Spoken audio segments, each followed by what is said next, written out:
jàngee naa ci dëkk bi avec toute ma curiosité. ba am maîtrise ba jaar ENA ba génn ba liggéey 13 ans di door a xam ne que il fut une année où nit ñi marché nañu fi Senghor joxe l'ordre de tirer ba 40 personnes. des Sénégal kenn mësu ko am daanaka kenn mësu ko c'est-à-dire man dund naa camp Sénégal ñu may doog a wax loolu quoi ça me fait très mal parce que on m'a caché un pan important. de l'histoire de ce pays, de l'histoire du pays. Franchement.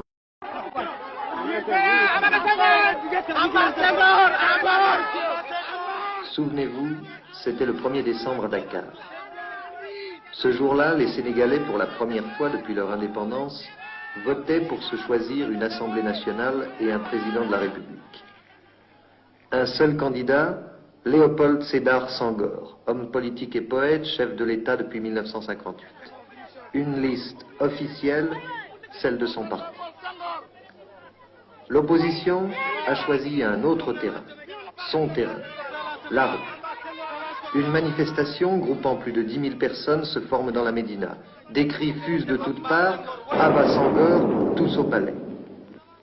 Soudain, des éclatements sourds de grenades offensives, des rafales de mitraillettes et de fusils mitrailleurs, la foule s'égaye dans toutes les directions. Qui a tiré le premier, on ne le saura sans doute jamais.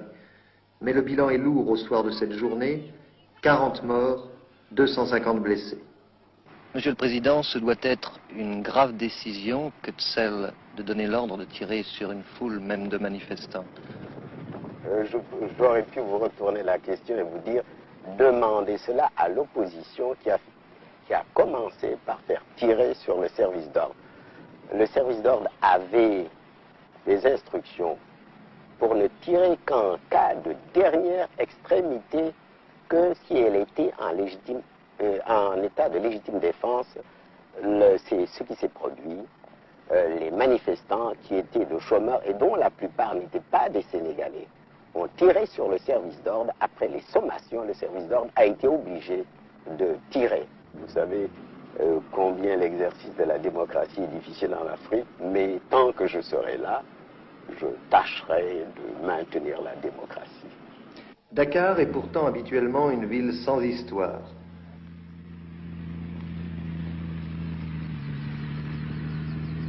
Ancienne capitale de l'Afrique occidentale, c'est une métropole de 400 000 habitants au milieu de laquelle se dressent fièrement des immeubles à allure de gratte-ciel. C'est une ville qui, à première vue, ne respire pas la pauvreté. Magasins de luxe, architecture moderne, c'est un morceau d'Europe transplanté sur la côte africaine. Mais Dakar, c'est aussi cela. Une médina où s'entasse misérablement une population africaine qui ne cesse de se multiplier à une cadence effarante. Des paillotes et des baraques faites de paille, de terre, de bois, de tôle, toutes de briques et de brocs, à l'image de tous les bidonvilles. C'est un terrain d'élection pour les agitateurs professionnels, une réserve inépuisable pour n'importe quelle aventure dont les chômeurs constituent les commandos de choc. Depuis longtemps, Senghor et son gouvernement ont compris d'où venait le danger. Leur but, donner du travail à tous, réduire cet abcès qu'est la Médina. Sous l'égide d'une société d'État, la SICAP, une banlieue populaire mais moderne s'est créée en même temps que disparaissait tranche par tranche les taudis de la Médina.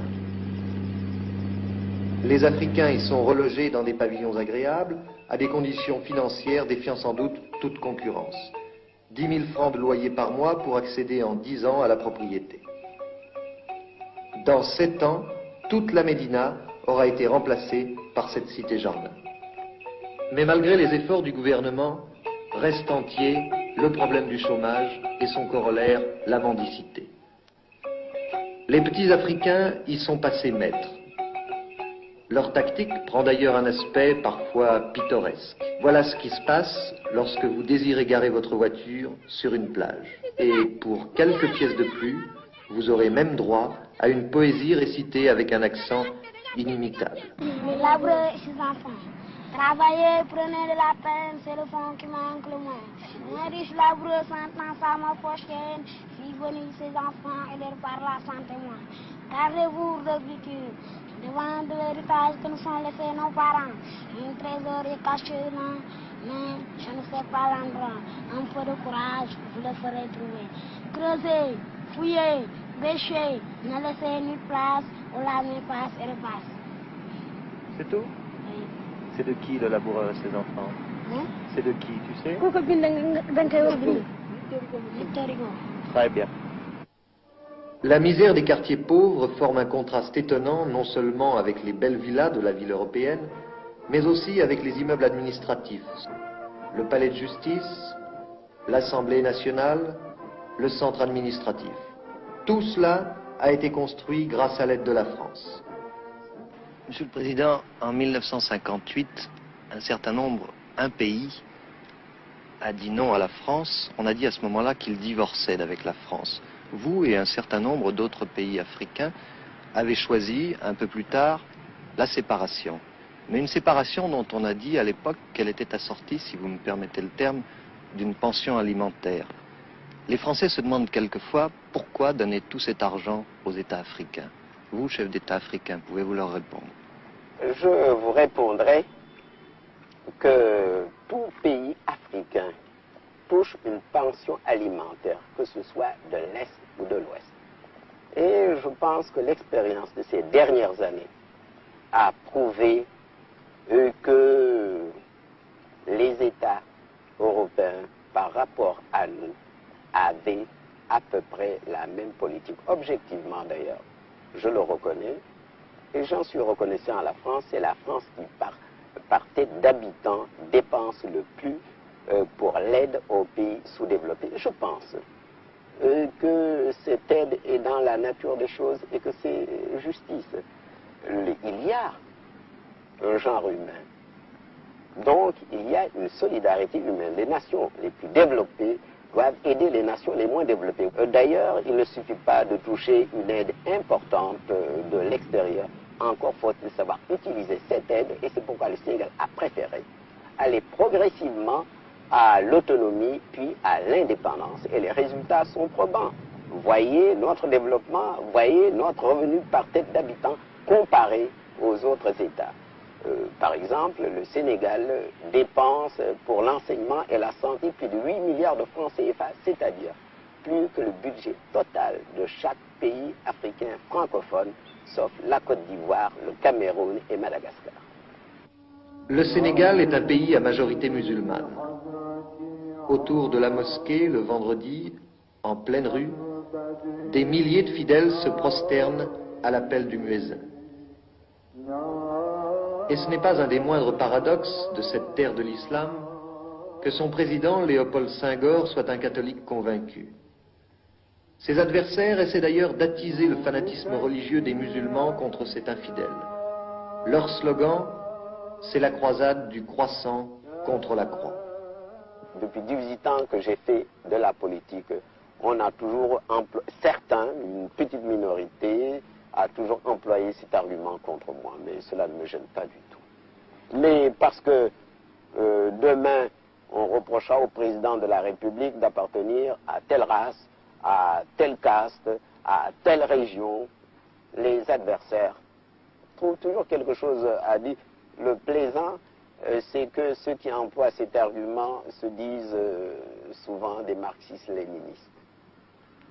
D'ailleurs, un des plus fidèles supporters du président Senghor n'est-il pas le pape des musulmans d'Afrique noire, El Hadj Falilou Mbaké, calife des Mourides, grand imam d'une des plus belles et des plus imposantes mosquées du monde avec son minaret de 90 mètres, la mosquée de Touba, lieu saint de l'Afrique islamique.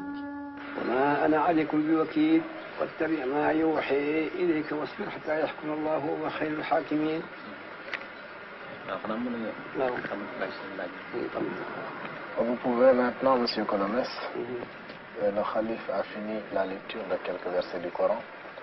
Il est maintenant à votre entière disposition pour répondre à toutes les questions que vous voudrez bien lui poser.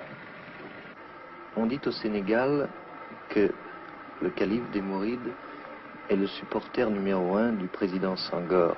Or, c'est étrange, un calife musulman, supporter d'un président catholique.